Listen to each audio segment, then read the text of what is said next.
Oh man, you got to stay off of TikTok. Listen, I'm all about helping. I'm all about making couples and relationships stronger. I talked to my grandmother today. She's 80. She'll be 87. And my grandfather's gonna be 90. They've been married for 70 years.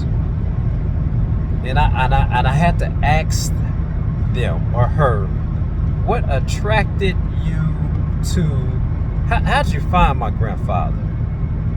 And she was like, I don't even think your grandfather really was digging me too much. I went down south and saw him, and he was laying on the sofa, and she said he wasn't really my type. Wasn't really my type. He was dressed differently coming from down south. My grandfather probably dressed like me nowadays. Every time you see me, it's a hoodie and a skull cap. Working man. We get stuff done. A man of trade, a man of his hands. Always worked very hard.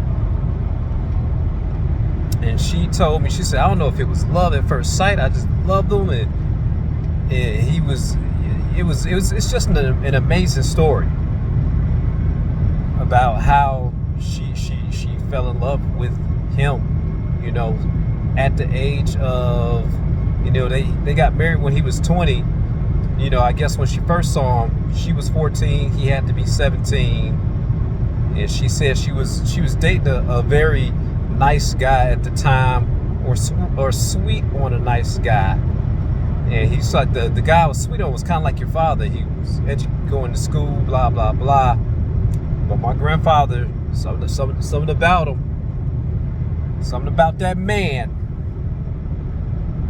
And she said he was always working, and he always provided. You in my grandfather's house, you gonna eat. The soda's under the bed.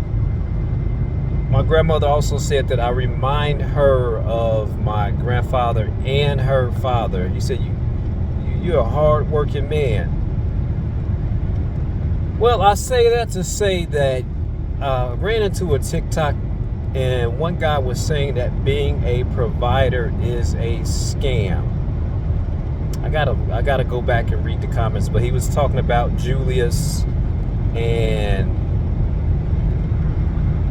you know who Julius is on Everybody Hates Chris. He's Chris Rock's father, how he's always counting, and he's working 2 jobs, and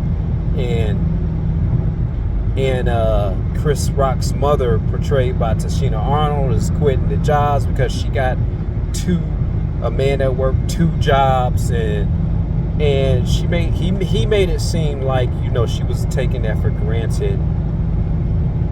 I'm gonna tell you from a man that is educated, being me, and also a man that is an excellent provider, meaning me. Providing is something we like to do, long as we know that it is truly appreciated. My wife would tell you, she'd say, I love you. I say, well, why? Because you're good to me. I don't really want to hear it because I'm good to you. What if I wasn't good to you? If I fell off tomorrow, would you still love me? She would. If I didn't smell so good, would you still hug me? She would. Providing is something that we like to do.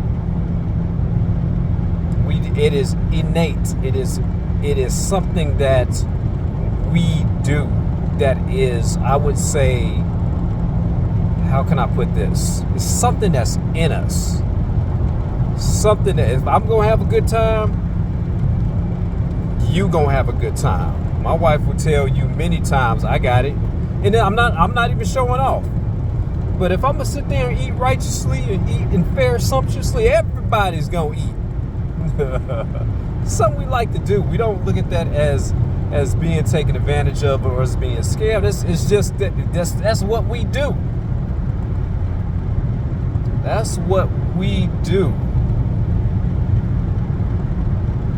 know, and if we couldn't do that, you know, it's like, no, there isn't a point of when we couldn't do that, because we just gonna get it done. Don't know how we're gonna get it done. That's just what we do. Yeah, don't believe this young hype. Don't believe this young hype, you know, about men that we can't provide. Because now you got other women looking at other women saying, I provide for you.